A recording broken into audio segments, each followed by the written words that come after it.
La conferencia, la charla que vamos a compartir hoy se titula Sapiens Homo Sapiens, ¿qué hay la solución? ¿Por qué utilicé este título? Porque considero que es en el ser humano donde se encuentra el problema de nuestra causa y la solución también.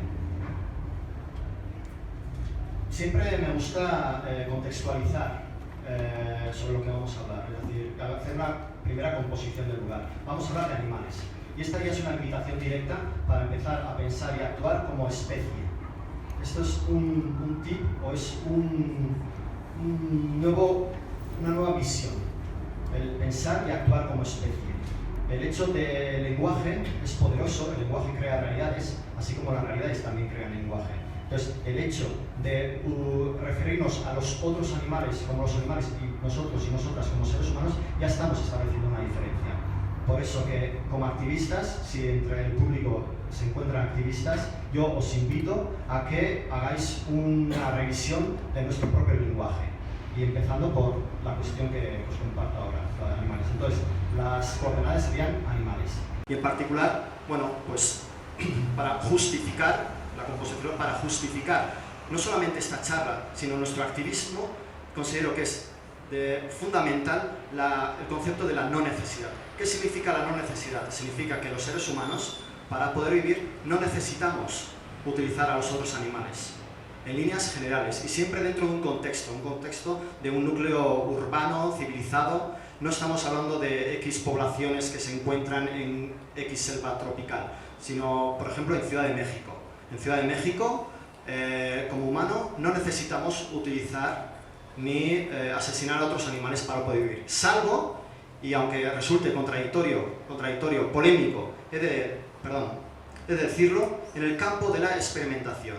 Últimamente, como activista, me está creando muchas dificultades, pero hemos de dejar, precisamente como activistas, las creencias y las ideologías a un lado. Y nos hemos de basar, nuestro discurso ha de ser un discurso serio, riguroso y responsable. Y nos hemos de basar no en las creencias, sino en el rigor de los hechos. Entonces, basándonos en el rigor de los hechos, a día de hoy, en el campo de la experimentación, aún hoy el ser humano utiliza a otros animales. Esto es sabido por todo el mundo y es un reto, supone un reto como sociedad y como activistas. No estoy diciendo que esté apoyando la experimentación en otros animales, obvio que no, pero lo recalco porque esto también lo comenté en otra gira que también nos invitaron en agosto, también una gira por México, y se llegaron a malinterpretar de alguna manera mis palabras. Por eso sí que me gustaría dejarlo hoy bien claro, es decir, como activista no estoy a favor de la experimentación en otros animales, sería un sinsentido. Pero sí que es cierto que aún se establece como un reto para la causa. Bien, dicho esto, la primera parte de la charla se compone de dos partes, ¿vale? La primera parte de la charla es antropoespecismo, el último reto, y la segunda, veganismo, lucha contra uno mismo. Pongo en género masculino simplemente porque me venía bien para la rima, ¿vale? Pero obvio que es válido también pues, para el género femenino. Esta era la explicación y bueno, consideraba lícito pues, comentarlo. Bien, empezamos con los objetivos. ¿Cuáles son los objetivos que yo me marco, no solamente para esta charla, sino en mi activismo, en mi labor como activista en general? El principio, saber qué es lo que está pasando, ser conscientes de lo que está pasando.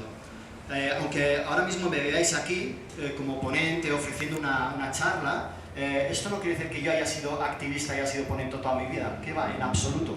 Es decir, yo tuve una vida anterior en la que no sabía nada, absolutamente nada, de nuestra casa, de lo que los humanos les hacíamos a otros animales. Todo lo más que podía llegar a entender o a saber era algunas campañas que Greenpeace, la organización Greenpeace, hacía en contra de la caza de ballenas. Ya está, ahí se quedaba todo. Por eso que es muy importante, cuando tuve conocimiento de todo lo que había detrás de nuestra manera de pensar y nuestra manera de actuar, bueno, me quedé en estado de shock. De ahí el aporte de educación específica que más adelante voy a explicar. Bien. Segundo objetivo, explicar en qué consiste el antropoespecismo, qué es eso del antropoespecismo, el veganismo, y luego por último propiciar el juicio crítico y luego la transformación. Obvio que estamos aquí por algo y lo que queremos es que el ser humano entienda que ha llegado el momento de respetar a otros animales y quienes estamos aquí en esta sala somos humanos, es decir, que está dirigida la charla para todos vosotros y todas vosotras. Comenzamos la primera parte. Bien. El problema es uno, y el problema lo tienen los otros animales. Y el problema, para empezar, es la supervivencia dentro de este mundo, la propia supervivencia, y el segundo, ¿sí?, de todos los males hay uno en concreto, que es el Homo sapiens. ¿Vale? Si en la Tierra no existiera el Homo sapiens, la verdad, la existencia de los otros animales, al menos cualitativa y cuantitativamente, sería diferente. ¿Sí? Vamos a analizar. Vamos a empezar. ¿Recordáis el primer objetivo que os he dicho, lo de ser conscientes de lo que está pasando? Bueno, advierto, vamos a ser conscientes de las consecuencias, ¿vale?, de lo que los seres humanos hacemos a otros animales. Bien, entonces voy a poner ahora unas imágenes, fotografías y luego un vídeo, las imágenes pueden causar impacto emocional, ¿de acuerdo? Por eso que siempre aviso, porque me pasó en una charla que alguien del público me dijo: ¿cómo es que no nos avisaste antes? Porque en ese caso no me hubiera dado la posibilidad de ausentarme durante este momento y luego volver a la charla, ¿vale? Por eso que yo siempre prefiero avisar. Bien, vamos con ello.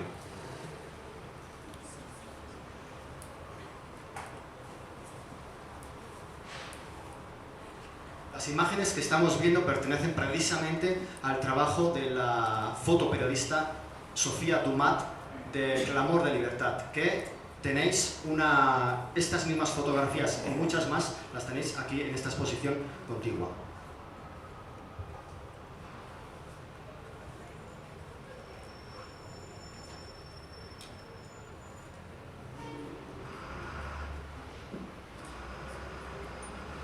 Como podéis observar, se muestran situaciones en diferentes ámbitos que normalmente los activistas y las activistas los solemos ubicar, pues, en el campo de la alimentación, el entretenimiento, la experimentación, el ocio, la vestimenta, etc. Y esto es muy interesante porque normalmente se nos olvida, ¿no?, los otros animales que viven en la calle, realmente en las grandes ciudades.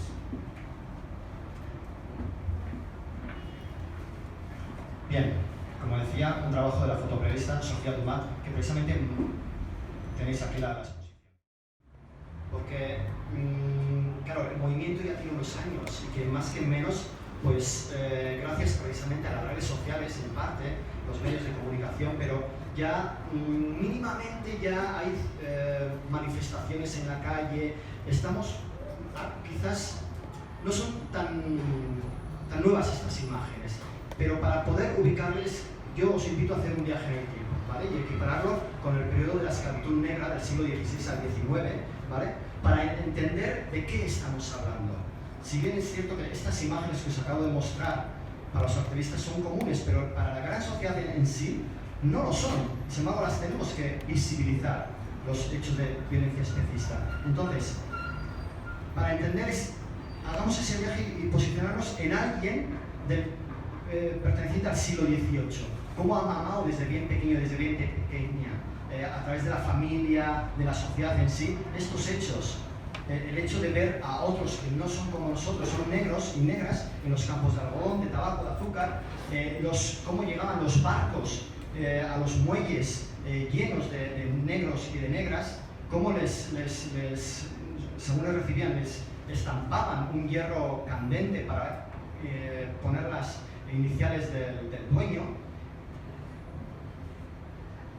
Claro, ahora estas imágenes nos sorprenden, o nos chirrían de cómo fuimos capaces de llegar a hacer esto, ¿verdad? Sin embargo, en la época, en ese momento en el que, por eso os invito a hacer el viaje, en ese momento era lo más natural y lo más común del mundo. Nadie se extrañaba y a nadie le sorprendía. Esto que veis aquí es una tienda donde se realizaban subastas públicas. Esto era un anuncio en el periódico.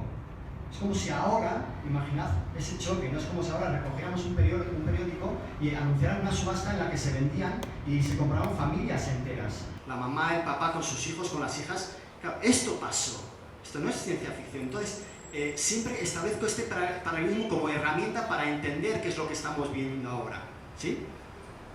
Entonces, pensamos que la sociedad entonces sabía que era racista, o incluso habría podido escuchar una de la palabra racismo. Pues probablemente no sabía.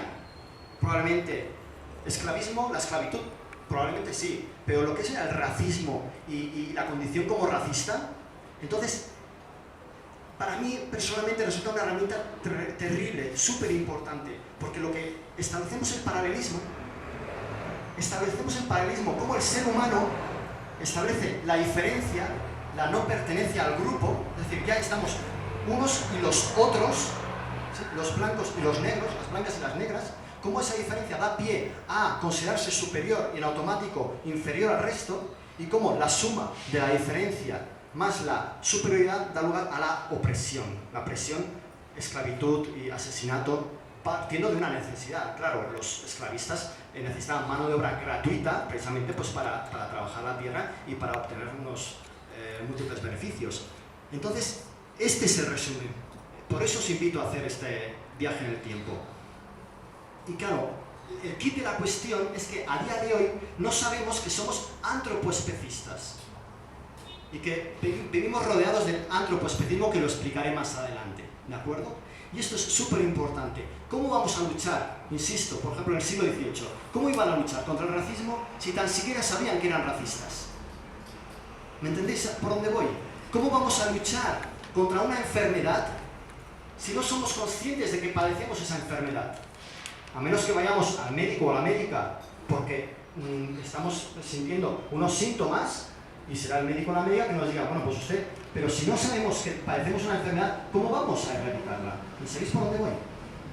Bien, el principal problema es este, que no sabemos que tenemos un problema. El principal problema que tenemos es que no sabemos que tenemos un problema. Muy bien, y se llama antropoespecismo. Yo le he puesto el nombre de antropoespecismo y luego explicaré el por qué le he puesto el nombre de antropoespecismo, que es muy sencillo de explicar. Bien, pero ¿de dónde viene el antropoespecismo? Bien, para empezar, antropoespecismo viene de especismo. ¿Especismo quién lo acuñó? Lo acuñó el psicólogo y el filósofo británico Richard Ryder en 1970. Y luego, insisto, luego en la parte final de la primera charla os explicaré el por qué no me quedo con especismo y sí antropoespecismo. Bien, pero ha sido así toda la vida. Vamos a verlo. Esto es muy importante, este punto de la charla, porque en el momento en que doy con la educación especista, yo necesitaba entender cómo es posible. Yo era consciente de otras causas, de otras injusticias en el mundo. De hecho, en el año 2000 me presenté como voluntario en Ecuador, precisamente para conocer la realidad que yo la veía a través de los documentales en la tele. Pero yo quería constatar por mí mismo si lo que yo veía en la tele era así. Bien, y fue justo a la vuelta cuando me encuentro con esta lucha, con esta causa. Y es como, wow, yo me consideraba una persona realmente comprometida a nivel social con las injusticias. ¿Por qué nunca nadie me habló de esto? ¿Por qué nunca nadie me habló de los otros animales? ¿Por qué nunca nadie me explicó que mi manera de pensar, mi manera de actuar, tenía una consecuencia para los otros animales? Que era la más absoluta opresión, la violencia sistemática, institucionalizada. Y sin embargo, fue un momento shock. ¿Recordáis la película de El show de Truman? Cuando choca contra el barco, es como un gran hermano total. Choca y de repente se da cuenta de que es de cartón piedra, ¿sí? Y que toda su vida ha sido una farsa. Eso es lo que sentí yo. Me sentí engañado, me sentí estafado, me sentí... ¿Cómo es posible que nunca nadie, ni mi familia, ni mis profesores ni mis profesoras, ni mis amigos ni mis amigas, absolutamente nadie me dijo, oye, ¿sabes que tu manera de pensar, tu manera de ver la realidad, tu manera de actuar, de vivir, ¿sabes que tienes unas consecuencias? Era cómplice, y sin haberlo yo elegido. ¿Me entendéis por dónde voy? Entonces, después de la educación especista dije, bueno, ¿cuándo empezó esto? Esto ha sido toda la vida. Y resulta que dimos con el aporte de Göbekli Tepe. Göbekli Tepe es un yacimiento en Turquía que lo descubrió Klaus Schmidt, que es arqueólogo alemán, ha fallecido, pero lo descubrió en el 94-95.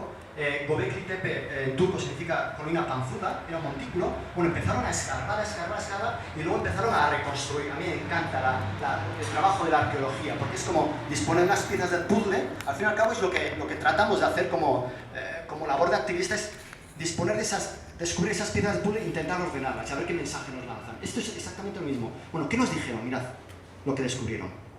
Durante miles de años, el ser humano había creído que los animales, las plantas, las piedras o los fenómenos naturales tenían un espíritu.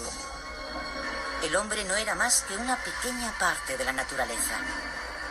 En las pinturas rupestres apenas hay seres humanos, y si aparecen son inferiores. Göbekli Tepe marca un cambio radical. Los enormes pilares antropomorfos se alzan por encima de la naturaleza, representada por criaturas salvajes y peligrosas. Estos pilares centrales indicarían un evidente cambio de mentalidad. De pronto los seres humanos pasan a ser el centro de las cosas. La presencia de todos esos animales, bajo la mirada de estas figuras antropomorfas, sugiere que los seres humanos son superiores a ellos. La visión que el ser humano tiene de sí mismo cambia radicalmente con respecto a las representaciones más tempranas. Al compararlo con las pinturas rupestres, vemos un cambio muy importante. Un cambio que nos llevará a un mundo espiritual diferente, dominado por seres con apariencia humana. La gran cantidad de huesos de animales encontrados en el yacimiento parece indicar que en el templo se celebraban banquetes. Aquellos banquetes requerían comida abundante. Llevaban tiempo intentando obtener un suministro constante de alimento. Y de ahí parte la idea de dominar la naturaleza, de tener la capacidad de producir el alimento, sin limitarse a ser cazadores-recolectores. Es una teoría radical. Si estos antiguos seminómadas adoptaron la agricultura para abastecer las celebraciones que tenían lugar en el templo, significaría que la chispa que nos hizo salir de la edad de piedra fue la religión. Entonces, ¿consideras que fue la religión lo que impulsó a la humanidad a crear y desarrollar la agricultura? Sí, la religión fue lo que propició la aparición de la agricultura.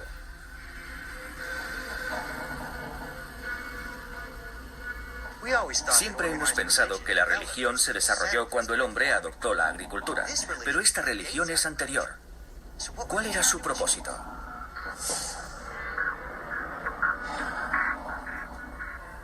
Esta nueva religión le dio al ser humano una gran ventaja psicológica al situarlo por encima de la propia naturaleza. Tal vez fue ese cambio de mentalidad lo que propició la domesticación y el aprovechamiento de animales y plantas. Göbekli Tepe constituye un punto de inflexión fundamental en la evolución de la humanidad. Sus pilares y relieves reflejan nuestra concepción actual del hombre y la naturaleza. Ahora mejor, ¿verdad? Gracias. Que se tenían sumerios como la primera civilización, por así decirlo. Esto ha hecho saltar los libros de historia, porque nos estamos remontando hace 12.000 años.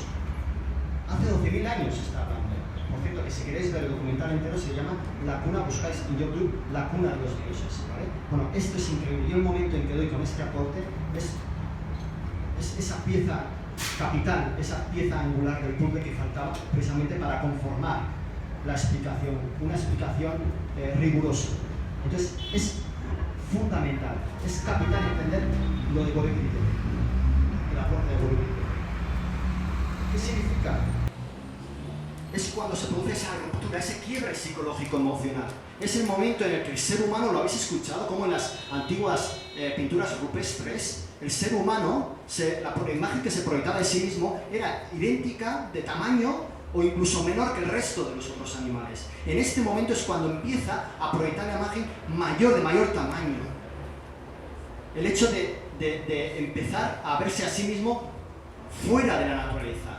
Ya a establecer esa diferencia, esa debacle, esa línea divisoria entre los que son como nosotros, los seres humanos, y los otros. Y de hecho, de la necesidad del rito religioso, de las celebraciones religiosas, de la necesidad, surge la opresión, como han comentado ahora. Esa necesidad de proveerse de alimento durante varios días en un mismo lugar. Así como antes ya se dan cuenta que ya no necesitan ir detrás de los otros animales para cazarlos y para poder alimentarse. Entonces, ¿cuáles son las consecuencias de Göbekli Tepe, de este punto histórico? Primero, las consecuencias en cuanto a humanos, en cuanto a animales humanos, en cuanto a animales, en los otros animales.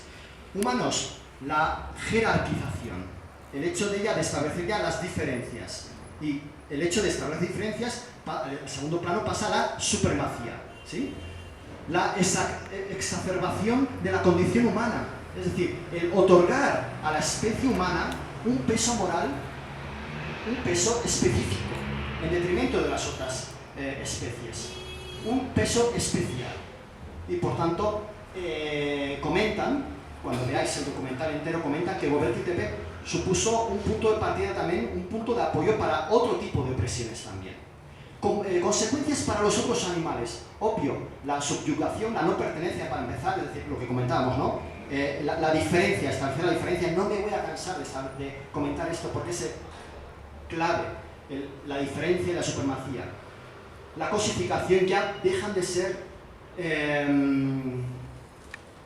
bajo sus creencias, de momento, el resto de los animales antes de este punto, de este momento, los reconocían como cierto alma, como cierto espíritu. En este momento ya no, pasan a ser útiles, pasan a ser bienes materiales, pasan a ser recursos, que es al fin y al cabo lo que estamos viviendo hoy en día. Es decir, lo que está pasando hoy es fruto de este momento histórico.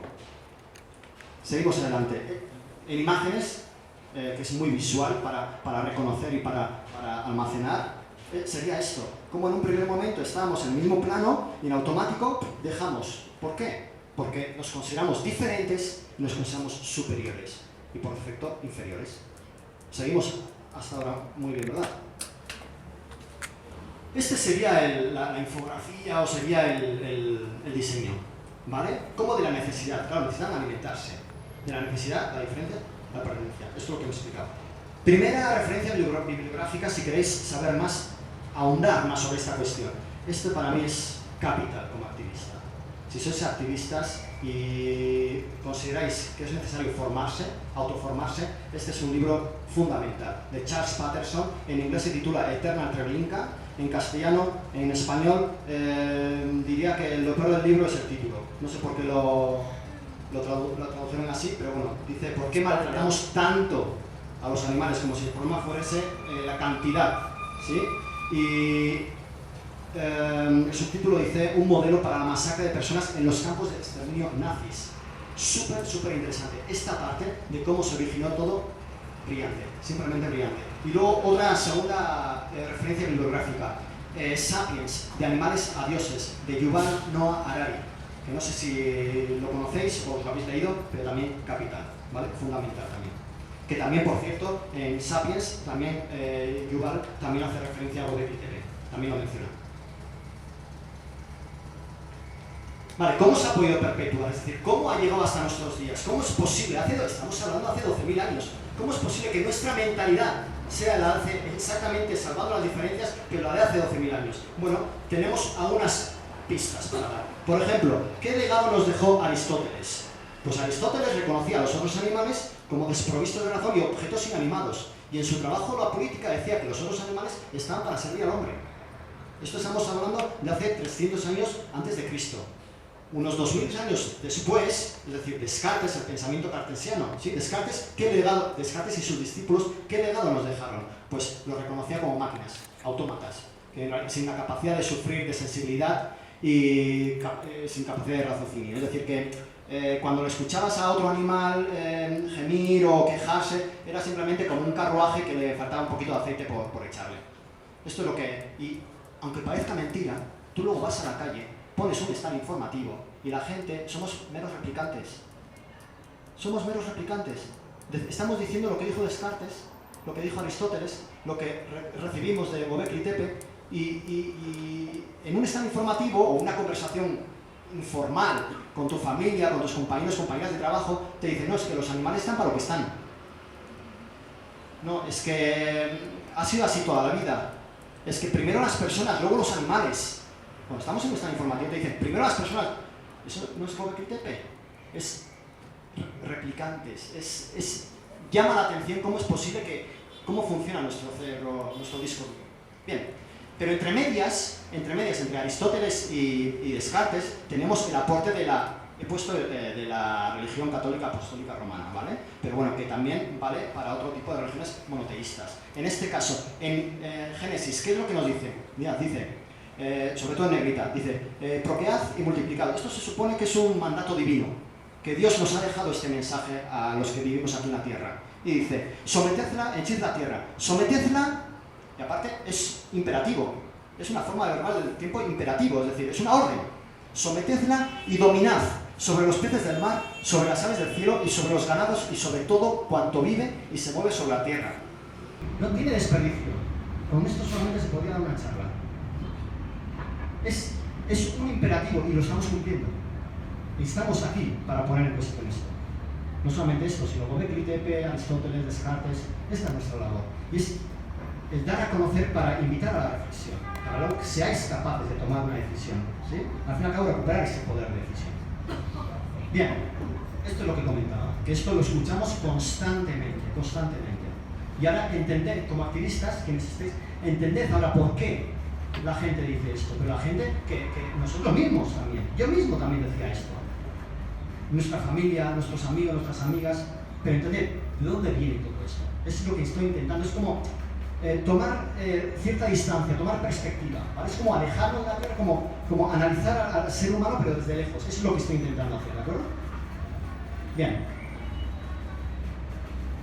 Este es el, bueno, comentaba antes, el constructo que le puse el nombre como educación especista en el 2016, y es un recorrido. Ahora, la primera parte, esa herencia cultural es lo que hemos estado comentando hasta ahora, y esto es en vida. La educación especista es como esa influencia de esos agentes sociales y poderes fácticos como la familia, la escuela. Os he dicho que yo soy profesor. La palabra del profesor y de la profesora, según en qué edades, va a misa, ¿sí? La figura del cura, el médico, la médica, etc., los medios de comunicación. Entonces, hoy no es el día para explicar, desarrollar el concepto, el aporte de educación especista, pero sí algunas pequeñas pistas, ¿vale? Bien. Esto es un pequeño trabajo de investigación que yo hice con los libros de texto con los que yo estudié de pequeño, ¿de acuerdo?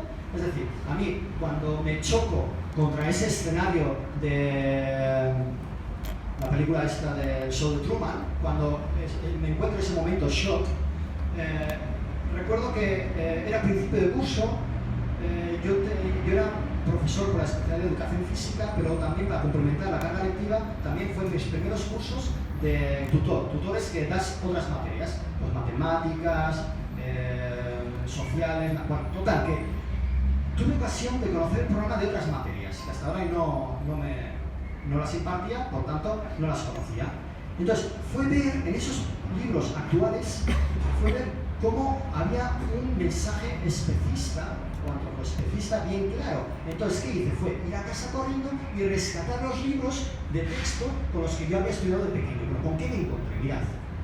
Dice, en el capítulo de los animales, estamos hablando de hace 30 bastantes años, dice, al contrario que el hombre, por cierto, contenido también machista, sexista, ¿sí? O sea, no habla del ser humano en general, sino del hombre directamente, como si las mujeres no forman parte de él. Dice, al contrario que el hombre, los animales no son capaces de pensar. Ahí lo deja. Y luego, en otra página más, dice, todos los hombres son capaces de pensar, no todos los hombres. Es la mayor diferencia entre el hombre y los animales. ¿Por qué lo harían? ¿Veis cómo el legado este que hemos ido recibiendo también ha calado en las editoriales, en los libros de texto? Y, bueno, yo comentar que yo era uno de esos estudiantes, pues, que me lo estudiaba todo de memoria, que lo estudiaba, me parecía todo importante, como que no me podía dejar nada, y me estudiaba, pero como iba directo al disco duro, y yo luego lo replicaba en el folio, y no me dejaba ni una coma, es decir, eso iba directo al disco duro, y así hemos ido creciendo, ¿sí? Más pruebas. Este ya en el capítulo ya de los animales domésticos y el hombre. Domesticar, la palabra domesticar, el verbo domesticar, domésticos, es un eufemismo. Significa dominar, significa someter. Estos son los animales ya, en la protoagricultura, ¿sí? Esos primeros animales que fueron sometidos, y esta es la herencia. Entonces, ¿qué nos dicen? Desde los tiempos más antiguos el hombre cazaba animales y los ha domesticado, ¿cierto? Esto es cierto. Dice, los animales prestan al hombre grandes servicios, son guías, compañeros, ¿Quién creéis que ha escrito este texto? ¿Un humano u otro animal? Obvio, esto está escrito desde la visión humana, ¿sí? el típico cuadro de alimentos, que a día de hoy no los he incluido, pero a día de hoy no cambia la ilustración, más moderna, pero el mensaje sigue siendo el mismo. Y viene a decir que hemos de comer de todo y que somos omnívoros. Mis niños y mis niñas, yo ahora soy tutor de quinto de primaria, tienen 10, 11 años. Mis niños y mis niñas repiten lo que nosotros aprendimos, nosotras aprendimos. Y dicen, no, es que somos omnívoros, ya lo tienen totalmente ya clarísimo. Somos omnívoros, pero ¿qué significa ser omnívoro? Igual es por necesidad o por elección. En el currículo es la ley, ¿vale? Para entenderlo rápidamente. ¿Qué nos dice? Supuestamente les tenemos que explicar lo que es la ganadería. Y no solamente la ganadería, sino los tipos de ganadería. Perdón. La ganadería, industrial y bueno, aquí lo pone, la extensiva, la intensiva, la estabulada, la semiestabulada. Traducido, y recupero ese viaje en el tiempo que hemos hecho de la esclavitud. Traducido, ¿sabéis lo que significa? Significa que si en ese siglo XVI al XIX hubiera escuelas, yo como profesor les tendría que explicar a mis niños y a mis niñas en qué consiste la esclavitud. Sería ese proceso, forma parte de ese proceso de naturalizar la esclavitud, la opresión, la jerarquía, ¿sí?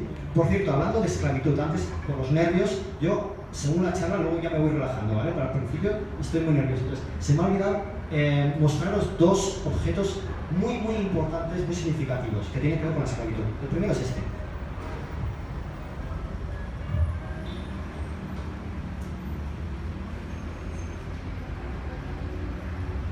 Es un manuscrito auténtico en el que se da fe de la venta y la compra de esclavos en Cuba. Y está datado del año 1875 en Santa Ana. Si queréis, vaya, durante el viaje veo que se ha roto el cristal.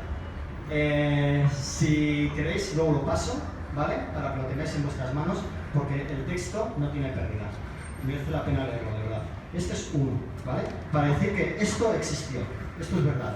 Y esto es lo que está pasando ahora. Pero en vez de humanos, y en vez de blancos y negros, con humanos y otros animales, ¿sí? Con animales humanos y otros animales. Y el segundo objeto es este.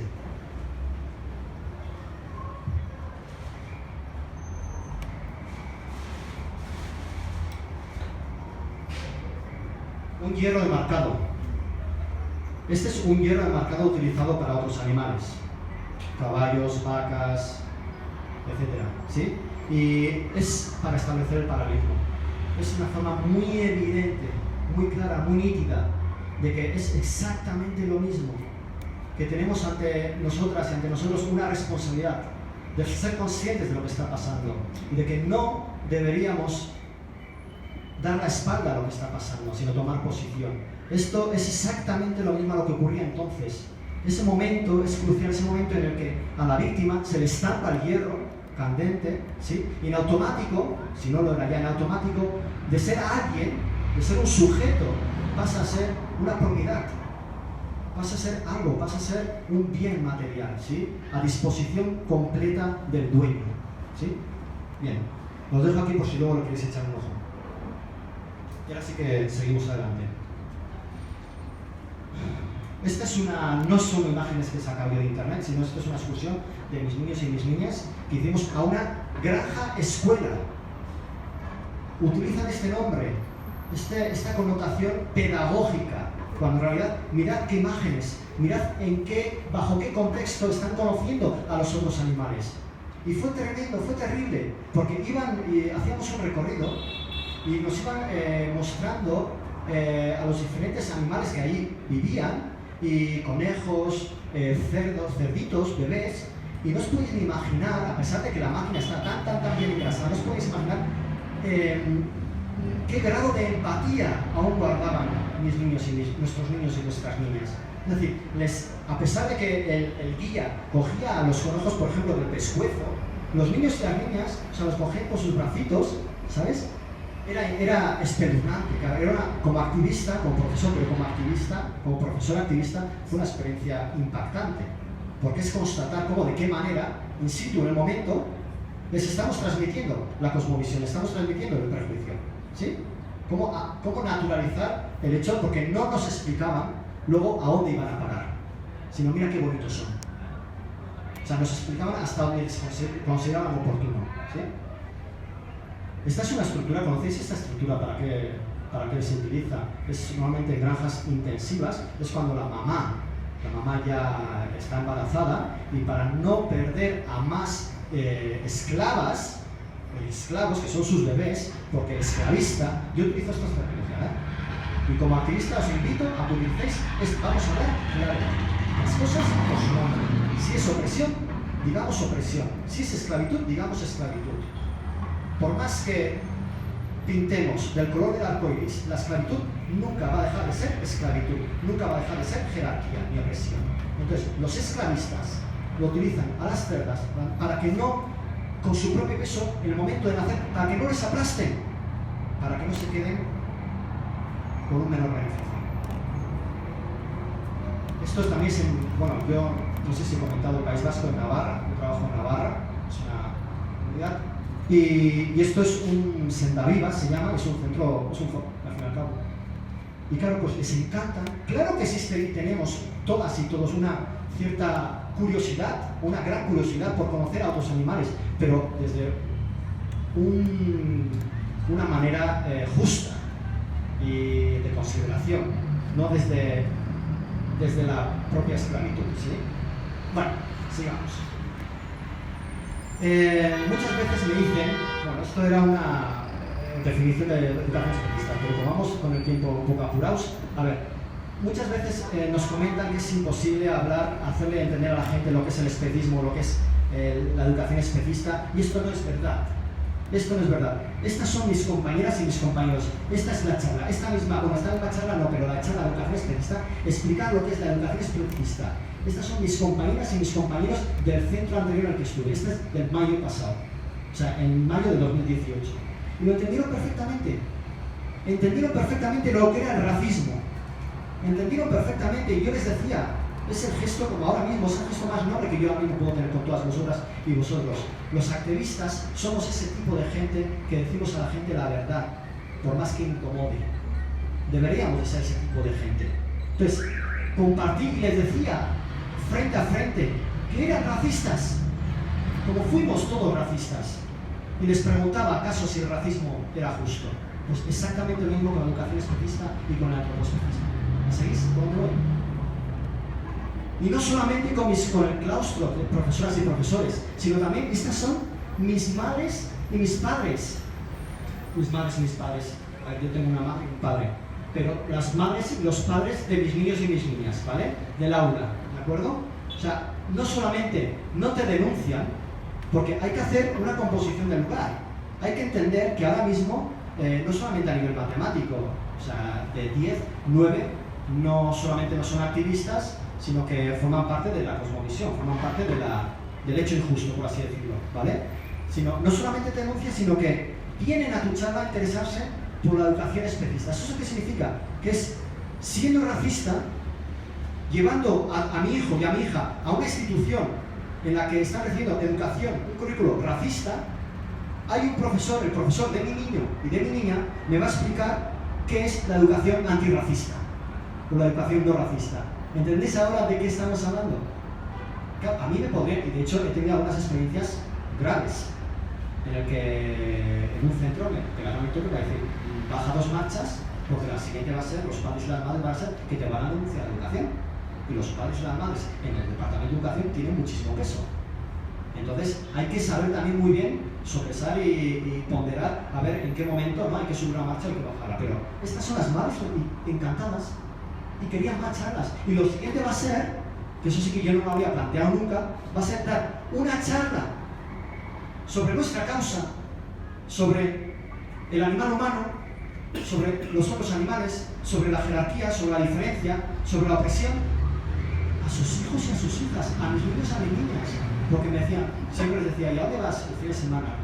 Y yo, pues voy a dar una charla no sé dónde, pues voy a dar una charla no sé dónde, voy a dar una charla. Y al final, dije, iba a acabar el curso y dije, joder, ¿y por qué a vosotros no nos das una charla? Fue increíble, yo nunca lo pensé. Y lo vamos a hacer. Y lo vamos a hacer, claro que sí. A otro nivel, obvio a otro nivel. Y no mostrando imágenes de violencia especista explícita. Porque no somos a ser capaces, no queremos causar ningún trauma emocional ni psicológico. Pero sí vamos a trabajar desde otro prisma, desde la empatía.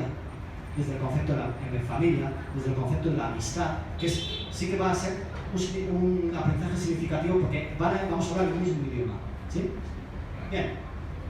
Vale, pero ¿qué es el antropoespecismo? Esto que, a ver, es una palabra como demasiado compleja, vale. Yo decía, es que no consigo una definición única. Entonces se me ocurrió establecer una diferencia, es decir, a nivel macro, a nivel de sociedad y a nivel micro, es decir, a nivel individual, ¿vale? A nivel macro, a nivel de macroanálisis, entender el antropoespecismo como cosmovisión. ¿Qué es una cosmovisión? Un sistema de creencias. Es la visión, la interpretación y la aceptación de una realidad parcial, inculcada a través de figuras de índole social y de poderes fácticos, ¿sí? ¿Recordáis la película Matrix? ¿Recordáis la película Matrix? Sí, pues es Matrix, ¿vale? Cosmovisión. Somos pastillas azules.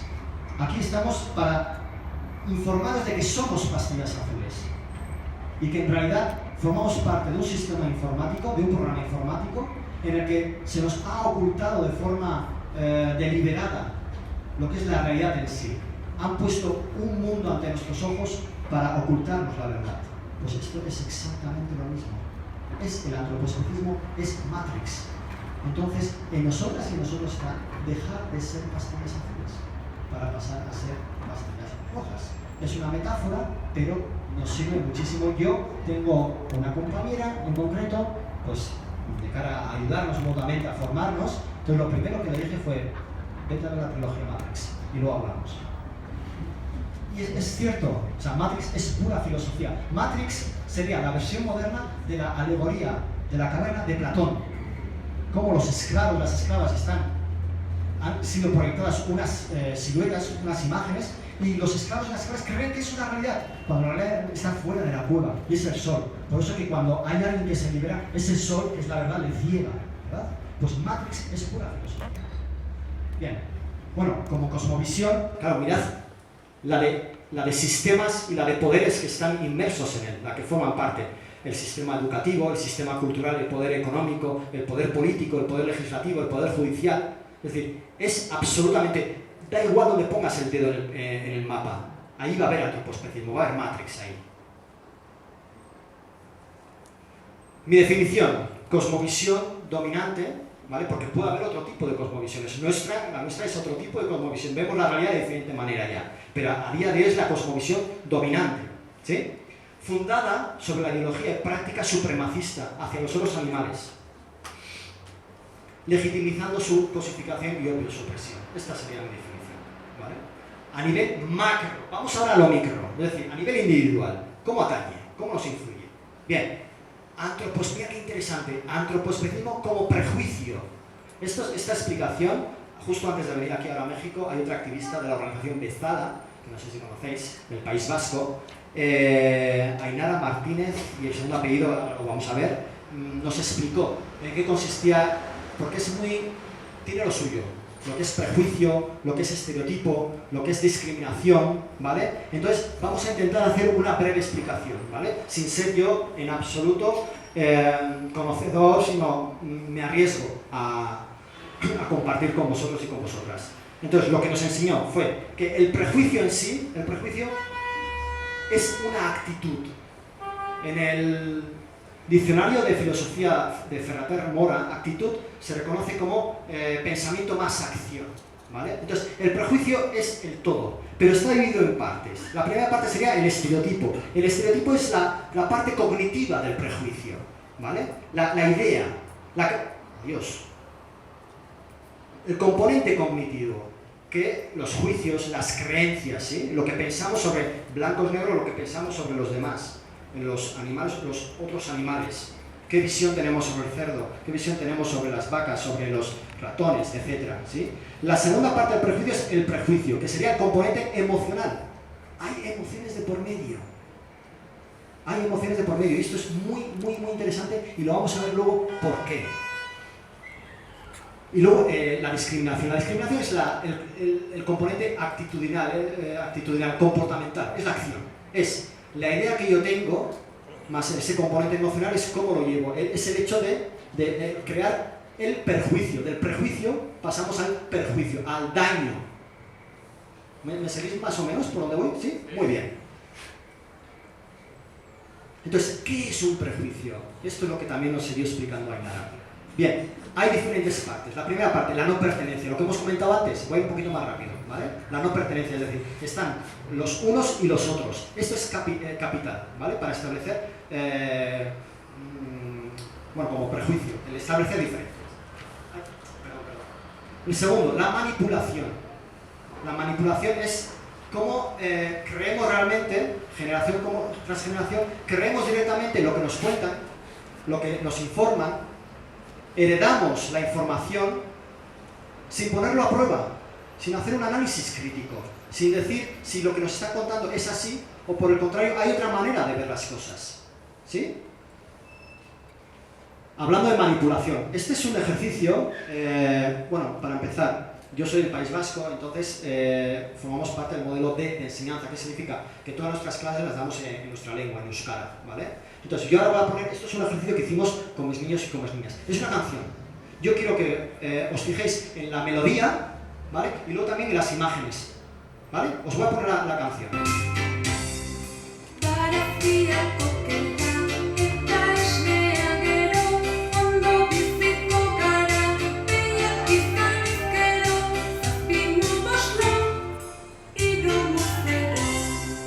¿Verdad que está muy chida?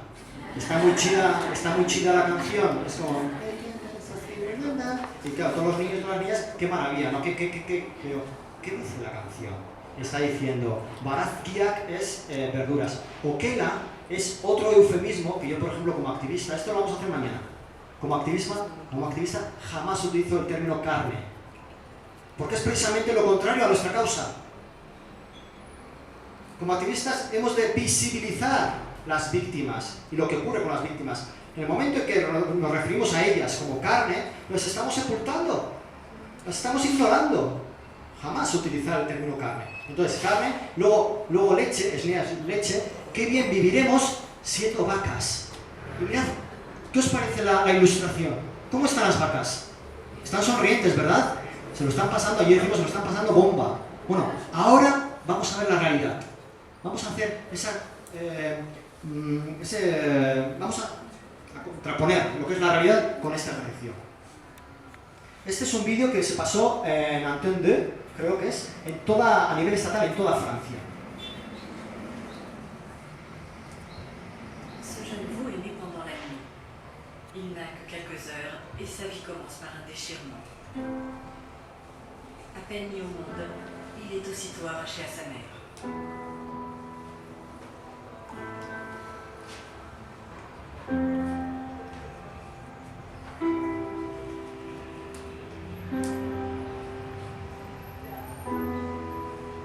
Pour des raisons économiques, il ne profitera pas du lait maternel, ne serait-ce qu'un seul jour. Sa mère est programmée pour produire du lait, pas pour nourrir les veaux, pas même le sien.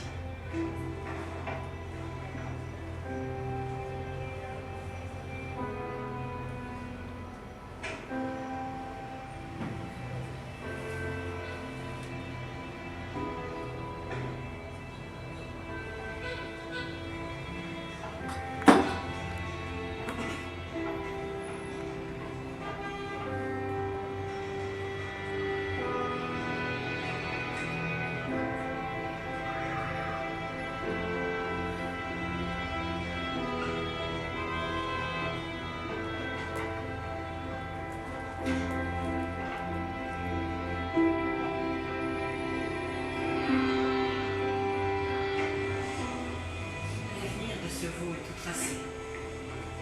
Si c'est une génisse, elle connaîtra le destin de sa mère. Une vie de vache à lait pendant 5 ou 6 ans, avant de finir en steak haché.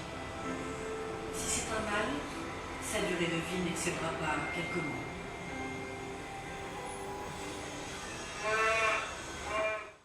Como si nos llevaran a nosotras.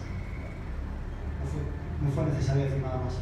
Lo dijeron todo. O sea, se dieron cuenta perfectamente. Bien, seguimos para ubicarnos, recuerdo, estamos haciendo un repaso del prejuicio. Estábamos hablando del primer componente, la no pertenencia, recordamos, el segundo, la manipulación, y ahora esa distorsión de la realidad. Vuelvo a mostrar imágenes. La distorsión de la realidad es lo que el cerebro, ¿qué es lo que te dice? Te dice que eso está bien, eso es correcto, eso es justo, ¿sí? Entonces, voy a mostrar otra vez imágenes de clamor de libertad, del trabajo de fotoperiodismo de Social Mat, para entender esa mentalidad NJN, llamaría así, NJN, que es natural, normal, justo y necesario. Es decir, que lo hemos aceptado como algo normal, como algo justo y como algo necesario. Y para eso esta causa, para eso este movimiento, para poner en cuestionamiento todo esto. Bien. A mí, de pequeño, mi familia me llevaron al Foro de Barcelona. A ver, no sé si lo conocéis, a Copito de Nieve, que era el único gorila albino del mundo. No sé si os suena. Y era para pasar el tiempo. Y yo no... Es mi familia y les quiero como... Es mi propia familia, que es voy a decir yo. Pero no lo hicieron queriendo para decir, mira, vamos a hacer todo lo posible para crear un perfecto antropospecista, ¿sabes? Un perfecto racista. No, obvio que no. Lo hacían para divertirnos porque teníamos esa curiosidad. Pero mira, esto a día de hoy la gente va, los hemos encerrado de por vida, para que nosotros y nosotras, nuestra especie, por eso de pensar y actuar como especie, os pueda disfrutar, os pueda ver de cerca. ¿Cuántas veces habremos adelantado por la carretera a un camión lleno de cerdos, de gallinas, de ovejas, etcétera, y nos hemos inmutado? Yo antes personalmente no me fijaba en estas cosas, no me fijaba en ellos. Ahora es todo lo contrario, ahora no ceso de fijarme. Esto es increíble, estas fotografías, lo hemos comentado antes, es increíble. Es educación especista en estado puro, es como en acción, es la cosmovisión llevada a la acción. Es como desde bien pequeños ya están naturalizando e integrando en el disco duro la esclavitud. ¿Me explico por dónde voy? Son esclavas, pero en un contexto supuestamente pedagógico. Exactamente lo mismo. Es esa distorsión en la realidad. ¿Entendéis por qué hago yo ese paralelismo luego con la esclavitud del siglo XVI al XIX? ¿Acaso pensamos realmente que eran conscientes de lo que estaba pasando? Era mala gente. Quizás esclavistas ya tenían otro grado de conocimiento, pero la gente del pueblo, la gente llana, trabajadores, trabajadoras, realmente que apoyaban la esclavitud de manera más directa o indirecta, pero realmente pensamos que eran conscientes. Pues ahora exactamente igual. Yo soy de esos que está convencido de que la gran sociedad, que nos formamos parte de esa sociedad, no somos mala gente. No somos conscientes y nos han educado precisamente para aceptarlo como algo justo y necesario. Estas imágenes son de aquí de México, ¿no? Pero vamos, que da igual México. Pones el mapa en el mundo y sería de otra manera, ¿sí? La violencia puede cambiar de forma, pero no deja de ser violencia o opresión. Bien, otro elemento del prejuicio, voy a ir un poquito más rápido, ¿vale? Del prejuicio, constructo social, es una realidad que nos hemos inventado, por eso lo de Matrix, y nos hemos inventado entre todos y entre todas. En nosotros está, como decía antes Jake, en nosotros está cambiar la realidad, en nosotros está empezando por una misma, cada uno y cada una, ¿sí? Pero al fin y al cabo es muy interesante, que no deja de ser un constructo, nos hemos inventado las reglas del juego, y ahora estamos para decir que esas reglas del juego que nos inventamos hace 12.000 años ya no sirven, que ahora hemos de reinventar y de crear otras nuevas reglas del juego. Resistencia al cambio. Este es muy interesante este punto. ¿Por qué? Por lo siguiente. Mirad los puntos también del prejuicio. Uno de ellos es cómo mostramos resistencia. No es tan informativo. Cuando vamos a la gente a informar, es como, uy, que no quiero saber. No me cuentes, no me preguntes. Que prefiero no saber. Uy, no, esto. ¿A qué se debe? ¿Por qué esta reacción? Mirad. Dificultad para ser eliminados. Es una característica de los prejuicios. Es muy complejo desintegrar un prejuicio. De hecho, creo recordar que lo decía Albert Einstein, ¿no? ¿Qué época la nuestra, ¿no? En la que es más fácil desintegrar un átomo que un prejuicio. ¿Cierto? Dos, la persona cree en su veracidad. Es decir, todo aquello que nos han inculcado, por eso de figuras de autoridad social. Pero, ¿cómo vamos a pensar que nuestra propia mamá o papá, o el núcleo familiar del que se forme, mamá, papá, o quien sea, nuestros propios profesores o profesoras, el párroco de la iglesia, los medios de comunicación, ¿cómo podemos pensar que están todos como se han puesto de acuerdo para llevar a cabo un plan, una conspiración de tal grado para que todos pensemos exactamente lo mismo, para, ¿entendéis un poquito por dónde voy? Entonces, creemos a pies juntillas, una fe ciega en lo que nos dicen. 3. Se arraiga el prejuicio, se arraiga en el pensamiento y luego lo refuerzan las experiencias. Por eso, la herencia cultural, es decir, estamos hablando de miles de años, estamos hablando de una cosmovisión que ha sido cocinada a fuego lento. Entonces, el pozo cultural, el pozo educacional es de miles de años y llevamos esa carga encima.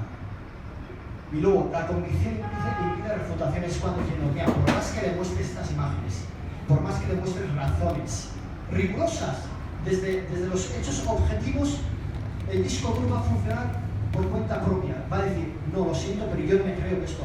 ¿Por qué? Porque le supone un desajuste. Siempre vamos a pensar y vamos a estar en concordancia con aquello que nos resulta ya familiar, con aquello que nos resulta ya significativo, con aquello que nos suponga una ruptura con esa manera de ver y de entender y de actuar. Entonces lo vamos a rechazar. El cerebro siempre busca esos atajos precisamente para no quiero problemas, ya bastantes problemas tengo desde que me levanto hasta que me acuesto para que encima... Sí. Mi compañera Ainara Martínez Reguera, de la organización de Zara. Y obvio, otras características del prejuicio, ya acabamos con las consecuencias. Que las podemos resumir, que no hemos visto el vídeo, ¿vale? Pero os invito, si queréis conocer las consecuencias, ¿vale? Es un es un documental muy duro. Una investigación de más de 50, creo, mataderos aquí en México, ¿vale? Aparecen imágenes sobre pollos, cerdos, caballos. Yo nunca había visto matadero de caballos, lo reconozco, lo confieso. Es un vídeo, un documental que te deja sin aire, ¿vale? Pero si consideráis que ha llegado el momento de conocer las cosas tal y como están pasando, es de máxima calidad. De hecho, ha recibido ya numerosos premios internacionales por su labor. Entonces, en base a los datos que ofrece durante el documental, estaríamos hablando que él se ha basado, la fuente es la FAO, ¿vale? No es que como activistas nos vamos aquí a inventar las cifras, no lo necesitamos. Entonces, unas cifras, de forma, quiero decir que hemos puesto estos ejemplos como podríamos poner otros tantos, ¿vale? 62.000 millones de pollos al año, 300 millones de vacas al año, estamos hablando al año, y 1.400 millones. Es decir, yo lo que quiero, porque estas cifras se nos escapan, ¿no? Es como pensar cerdo por cerdo, gallina por gallina, pollo por pollo, vaca por vaca, ¿sí? Hasta alcanzar estas cantidades. Es una auténtica locura. Es una auténtica locura.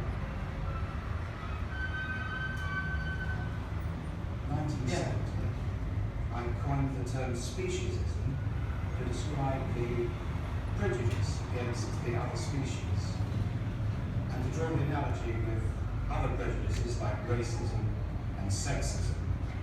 Este es Richard Ryder. Como antes se decía, ¿pero dónde viene el antropospecismo? Bueno, el especismo, que la acuñó en 1970 Richard Ryder, psicólogo y filósofo británico. Él es Richard Ryder. En este vídeo viene a definir el especismo como prejuicio, ¿vale? Entonces, ahora os pregunto, Samuel, ¿por qué antropospecismo y no lo dejas en especismo? ¿Qué más sencillo? Bueno, pues estas son mis razones. Vamos con unos pequeños diseñitos que para el cerebro van muy bien, porque nos hace pensar menos y lo entendemos mucho mejor, ¿vale? Entonces, especismo, hay varios tipos de especismo. Este es un tipo de especismo.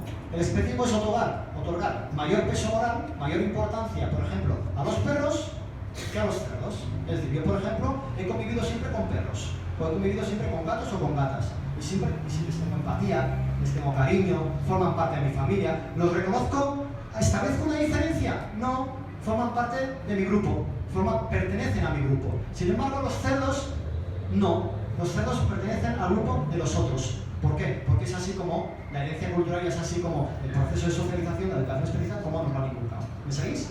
¿Es especismo? Sí, es especismo. Pero ¿es el problema o la causa de fondo? Para mí no. Para mí, la causa de fondo es como hay otra especie, que son los Homo sapiens, es decir, nosotras y nosotros, ¿sí? Que se considera diferente, somos nosotros, superior, y por tanto entiende que justifica de esta manera pues esa jerarquización, esa subyugación, esa opresión. Y este a mí es el especismo que me interesa, que se le llama desde la filosofía especismo antropocéntrico. Y yo de aquí, del especismo antropocéntrico, propongo unir estas dos palabras y, en virtud, uno, de hacer referencia a la causa de fondo y luego por economía del lenguaje. Propongo antropospecismo.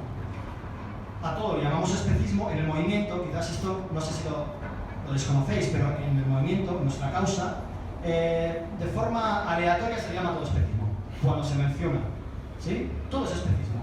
Y sin embargo, el especismo que se ha popularizado, por otro aporte que ahora no vamos a entrar a comentar, ¿sí? Es precisamente este. Esto es un pantallazo de Instagram. En Instagram, tendréis Instagram, o sea, y según qué contactos tengáis, pero esto abunda. El especismo es proteger a unos, comer a otros. ¿Vale? ¿De acuerdo? Pero no es el especismo, no es la causa de fondo. Y sin embargo la gente está entendiendo que esto es el especismo. Esto además, bajo mi punto de vista, es falaz. Bueno, bajo mi punto de vista no, esto sería una creencia. Y no estamos aquí para creencias, estamos para hechos. Entonces, para que esto fuese, lo admitiéramos, esto significaría que absolutamente todos los perros y perras del mundo mundial son considerados dentro del círculo moral. Y esto no es así. En mi propio pueblo está, ¿recordáis antes como decía de llamar a las cosas por su nombre o a los hechos por su nombre? Yo ya no les llamo cazadores, les llamo terroristas. ¿Y por qué terroristas? Uno, porque forman parte de una banda armada y bien organizada. Y esto es una de las características del terrorismo, de los grupos terroristas. Están organizados, tienen subvenciones y luego van armados, ¿sí? Por eso yo no los llamo cazadores o cazadoras, sino terroristas. ¿Bien?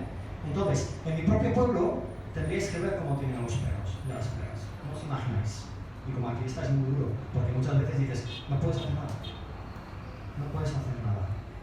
Entonces, no es, bajo mi punto de... Otra vez, perdón, no tengo trabajo. No es correcto hablar de especismo, el hecho de proteger a unos y comerse a otros. El problema, la causa de fondo es por ejemplo, es otro, ¿vale? Es el hecho de cómo el ser humano se ve superior, diferente y por tanto justifica la presión. ¿Y por qué sí? Bueno, pues lo que he comentado. Vale. La primera parte ha acabado. ¿Cómo lo llevamos? Ahora entramos en la segunda, ¿vale? A ver qué hora tenemos. Vale. Bien. He intentado que fuéramos conscientes de lo que está pasando. Esa primera parte de las imágenes de violencia especista, por cierto, violencia especista es el aporte de la psicóloga social Romina Kachanowski, que es el aporte también brillante, que mañana, o durante todo el día, pero mañana va a haber ocasión, no sé si ahora también, ocasión de ver una entrevista que le hicieron en un programa de televisión, se llama Televisión Animalista, ¿vale? En FOC. Os invito a que veáis porque es brillante su aporte de violencia especista, ¿vale?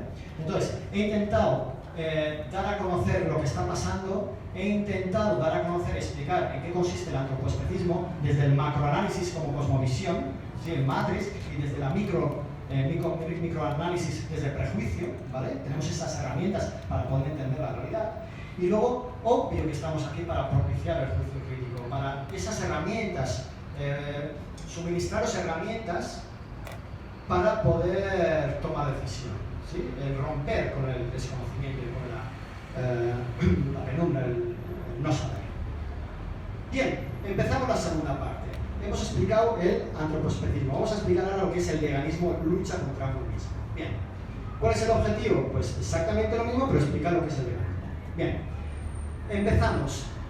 Comúnmente, ¿cómo se le reconoce y cómo se le reconoce al veganismo? Muchas veces en nuestro informativo también se hemos escuchado incluso en familia, insisto, como estilo de vida o como filosofía de vida. Pero cuidado, que es que lo más grave del asunto es que estas etiquetas parten del propio movimiento, de la propia causa, que luego se han ido divulgando, ¿sí? Entonces yo ahora mismo os voy a poner un vídeo, que probablemente digáis que a qué viene este vídeo. Bueno.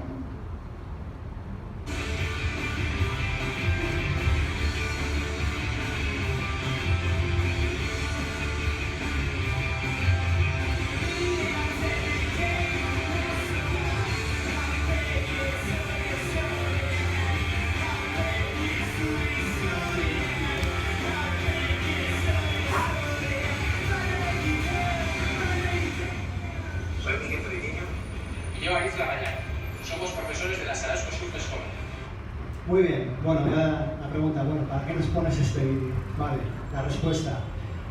Soy un apasionado del surf, ¿vale? Y este Mikel durante unos días fue mi profesor de surf. Una experiencia maravillosa. ¿El por qué? La gente del surf, ¿vale? Vive la vida de una manera diferente. Tiene una manera de ver la vida particular, especial. Tiene una relación con el mar y con la naturaleza particular, ¿vale? Muy especial, muy estrecha, de mucho respeto, de mucha consideración, ¿sí? La pregunta es, ¿todo el mundo debería de ser surfer? ¿Todo el mundo debería de practicar el surf?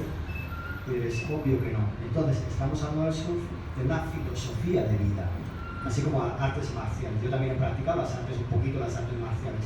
También el artista marcial también tiene otro código de conducta, ¿sí?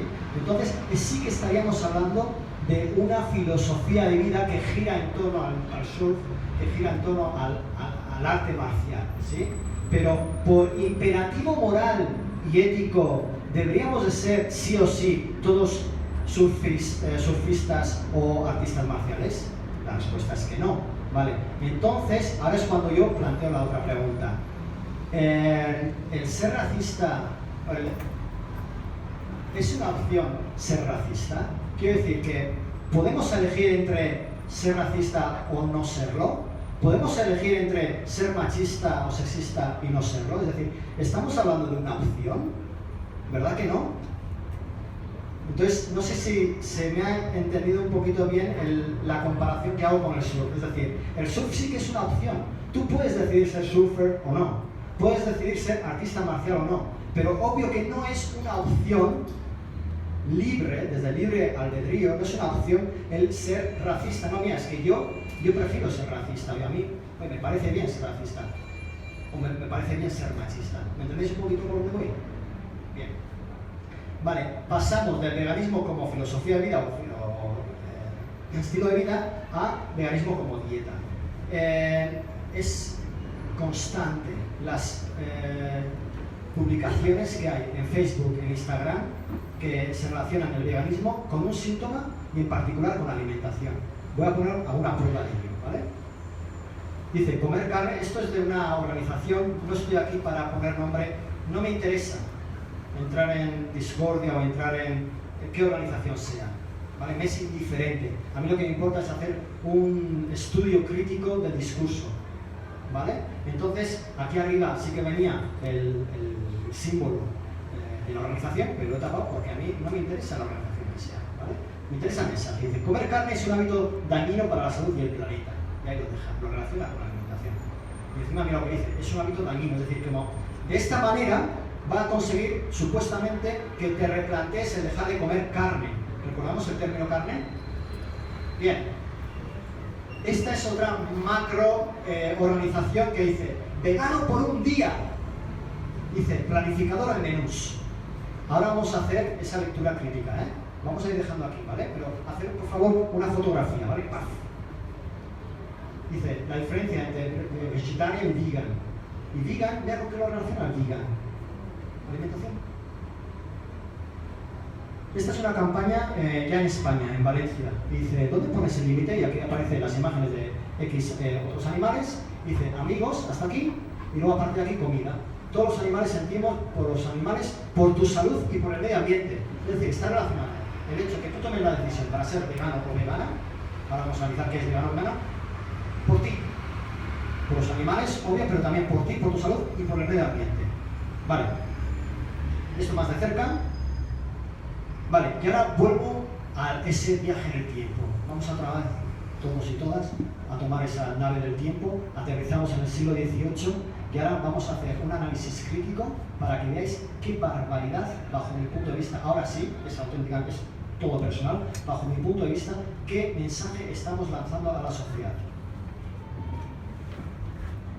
¿Recordáis cómo algunos de los productos que se utilizaban en la esclavitud eran el azúcar, tabaco y algodón, ¿vale? Entonces, imaginad en tiempos de la esclavitud si el mensaje que lanzáramos para que la gente dejara de ser el ¿qué? Racista, ¿sí? Vegano sería como dejar de ser racista, ¿vale? Una de las campañas sería esta. Oye, consumir azúcar, porque en el tiempo de la esclavitud se producía, pero se utilizaban a esclavos y a esclavas para producir azúcar. Oye, consumir azúcar es un hábito dañino para tu salud y el planeta. No están hablando de los esclavos y las esclavas. ¿Me seguís por dónde voy? Otro ejemplo. Así como vegano por un día, ¿cuál sería? Venga, no lo voy a pasar. A ver quién lo adivina. ¿Qué pondría yo aquí ahora? O sea, ¿cuál es la siguiente diapositiva? No racista por un día, a ver. ¡Qué bueno! Impresionante. No racista por un día. ¿Os dais cuenta de los mensajes que estamos enviando a la sociedad? Para promover, para transformar un cambio. Planificador de menús. Más ejemplos. Consumo sostenible. Carne ecológica. ¿Cuál sería otro ejemplo? Hemos hecho azúcar, tabaco, por ejemplo, algodón. Sabemos que hay algodón ecológico, ¿verdad? Pues mira qué buena. Lo encontré esta misma mañana en internet. Mira, nueva colección de algodón ecológico. Parece ser que como es algodón ecológico, ya no hay ningún problema. Estaríamos hablando de esclavitud ecológica. ¿Lo opinamos ahora? Estaríamos hablando de esclavos ecológicos, de esclavas ecológicas. ¿Vemos la concordancia? ¿Vemos la similitud? ¿Vemos el paralelismo? ¿Sí? O sea, aunque me veáis a mí aquí, es muy serio lo que estamos tratando de decir. Cómo a través del lenguaje, cómo a través del discurso, cómo estamos provocando o propiciando un tipo de mentalidad, un tipo de decisión u otro. ¿Sí? Y aquí mi aporte. Pensar que alguien es vegano por dejar de consumir leche, huevos y queso es como pensar que en tiempos de la esclavitud negra, por dejar de consumir azúcar, tabaco y algodón, ha dejado de ser racista. ¿Lo veis? Es este mensaje que estamos, gran parte, el 90-95% del activismo estamos lanzando este mensaje. Estamos relacionando el veganismo con nuestra salud, con el dejar de... Y no estamos hablando de lo esencial. Ahora vamos a ver. No solamente tratamos aquí de hacer una crítica constructiva, pero crítica, sino, bueno, ¿qué planteas? ¿Qué propones? Esto es lo que yo planteo. El antropospecismo, el veganismo sí o sí ha de venir de la mano con el antropospecismo. No queda otra. Dicho de otra manera, el dejar de ser racista ha de venir de la mano con ser racista. Si nuestra lucha es contra el racismo, sí o sí hemos de explicar y visibilizar lo que es el racismo. ¿Me sabéis por dónde voy? Entonces, propongo las tres dimensiones del antropospecismo. La Göbekli Tepe, Aristóteles, Descartes, el hecho de la Biblia, el hecho de cómo creamos esa regla del juego en el que el ser humano, pues oye, formamos parte ya de otro grupo y la diferencia, la superioridad, ¿vale? Luego, la educación especista, este repaso que hemos ido viendo. Y luego, la violencia especista. Vale, ahora yo qué propongo? Propongo las tres dimensiones del veganismo. No solamente tomar el veganismo como, mira, es esto, es un imperativo ético, sino propongo a tres grados, perdón. Científico, filosófico, o sea, una dimensión científica, filosófica, la segunda sería práctica y la tercera política. Voy a explicar esto, ¿eh? Científico-filosófica, es decir, que no hay motivos, no hay razones objetivas para entender que los animales humanos, que la especie Homo sapiens, nos situemos por encima de los otros animales y que por tanto justificamos así su cosificación, su teorización de opresión. A un nivel práctico, esto es lo que circula por las redes. Pues a un nivel práctico sería en el tema de, una vez que entiendes que estamos todos y todas en el mismo plano, que no hay diferencia entre alguien de la especie Homo sapiens y alguien que no es de la especie Homo sapiens, que ya entramos todos y todas dentro del círculo moral, eso nos empuja a llevarlo a la práctica, esa consideración. ¿Me seguís? Porque este es un punto clave, ¿sí? Entonces, esa consideración de pasar a ser objetos de propiedad a ser sujetos de derecho nos lleva a tomar una serie de decisiones en nuestra vida, desde que nos levantamos hasta que nos acostamos. A nivel práctico ya, lo que nos vestimos, esto no está hecho con piel de vaca, las botas que llevo, lo que nos alimentamos, los productos de higiene de cosmética personal o para los productos de limpieza del hogar, y luego la manera en la que invertimos nuestro ocio. Que por cierto, esta noche, hablando de ocio, hay concierto de la banda de rock latina por la liberación animal, Animal Nahual, a la que os invito fervientemente. ¿De acuerdo? Una manera de disfrutar del ocio. Y luego política, esto es súper interesante. Esto aquí no lo he puesto, pero esto quedaría dentro de la infografía o dentro de este diseño un símbolo del más y del menos, es decir, que el grado de compromiso que uno adquiere, es desde el más al menos. Y luego, la dimensión política, que sería que no solamente el veganismo a día de hoy es trascender a nivel personal, sino que ha de salir a la calle, ha de salir a la sociedad. Ese compromiso, siempre y cuando tengamos nuestras necesidades físicas, psicológicas, emocionales cubiertas, ¿de acuerdo? Considero que es un deber social, un deber ético, ayudar a quien sea. En este caso hemos decidido estar en esta causa, ¿vale? Pero hay muchas causas sociales. Aquellas que hemos tenido la suerte de tener una familia, de tener amigos y amigas, de tener cada día con qué alimentarnos en el desayuno, hacer 5 por días al día, desayuno, almuerzo, comida, merienda, cena, de tener un techo donde dormir, de tener ropa de la cual es protegernos del frío y del calor. Considero que es, como humano, como especie, de la evolución, yo considero que como evolución es un deber nuestro ayudar a quien necesita ayuda. Hemos elegido a los animales, pero hay muchas causas sociales. Entonces, la dimensión política es trascender a la esfera personal, y es tratar de incidir en la sociedad, es decir, compartir. Yo no me gusta, pues si por mí fuera, borraría del diccionario la palabra convencer. Convencer es vencer con. No es una disputa, no es una pugna, es informar, como hicieron con nosotros y nosotras, informar e invitar a la reflexión, ¿de acuerdo? Bien, esta es la propuesta que yo tengo para el veganismo. Entonces, ¿recordáis el macroanálisis del antropospecismo, la cosmovisión? Vale, pues ahora hago el mismo análisis, pero con el veganismo. A nivel de sociedad en su conjunto, ¿cuál es mi propuesta? Veganismo, principio ético y político universal que reivindica consideración moral para los otros animales en oposición a la ideología y práctica supremacista del ser humano. ¿Se entiende más o menos? Sí, ¿verdad? Esta es la propuesta. Y luego, a un nivel micro, es decir, a un nivel particular, personal, individual, ¿de qué estaríamos hablando del veganismo?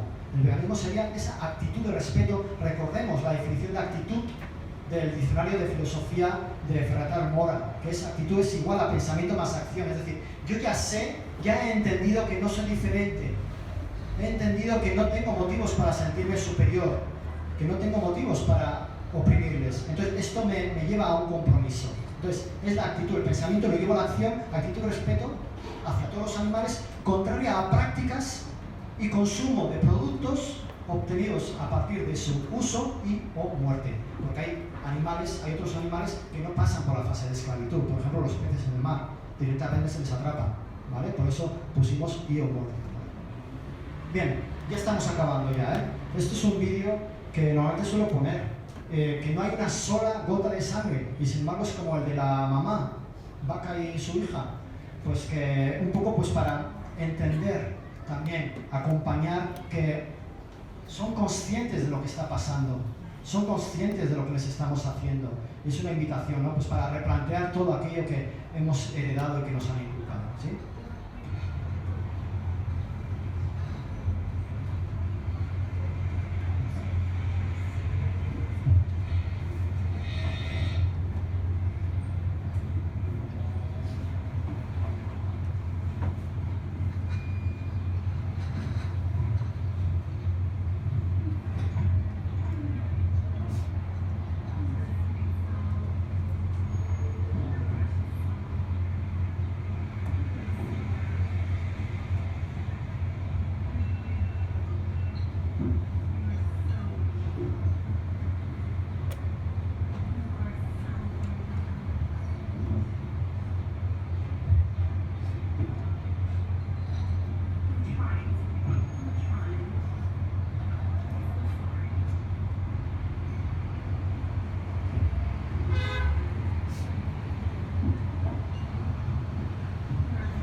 parezca increíble, pensamos o nos han hecho pensar de alguna manera, sin mala voluntad, pero como que no son conscientes. Y se enteran de todo, se enteran absolutamente de todo. Esto es un activista, ya sabéis, ¿no? Que se hacen vigilias y también se hacen como recibimientos, ¿no? Llegan los camiones a las puertas de los mataderos, entonces las activistas les reciben, ¿no? Entonces les dan como el último aliento, ¿no? Ese acompañamiento emocional, ¿no? Entonces la activista le estaba diciendo que lo intentamos y por más extraño que parezca, que estaba llorando, o sea, entonces es una aporte más, ¿no? Pues un poco que acompaña toda la charla así, pues para, al fin y al cabo, ese primer objetivo que teníamos, el de ser conscientes de lo que está pasando, pues eso. Os dejo con el conocimiento compromete, es decir, ya no podemos hacer como que no sabemos. Ahora no vamos a ir a casa, o vamos a dar una vuelta, o vamos a estar aquí, pero el hecho de, dar la espalda ahora a todo lo que antes podríamos vivir, quizás en la ignorancia, sin saberlo, ¿sí? La memoria de Platón, pero ahora sí que ya sabemos lo que está pasando. Entonces la pregunta es, ¿qué decisión vamos a tomar? ¿Qué paso vamos a dar a partir de ahora? Entonces, fíjense qué sencillo. Todos nos consideramos iguales. Y llegó un momento en el que de repente establecimos una diferencia, una barrera, que éramos nosotros, nosotras y ellos y ellas. Eran nosotros y los otros animales. Y de repente, de ahí, en automático pasaban a ser nuestros animales. Y ahora el proceso, esta causa, la lucha, ¿qué tratamos? De revertir esta situación. De dejar de pensar de que somos los animales, de que no existe diferencia entre ellos, ellas y nosotros, y de que en realidad todos somos animales. Y por último, esta reflexión, que a mí me parece muy interesante.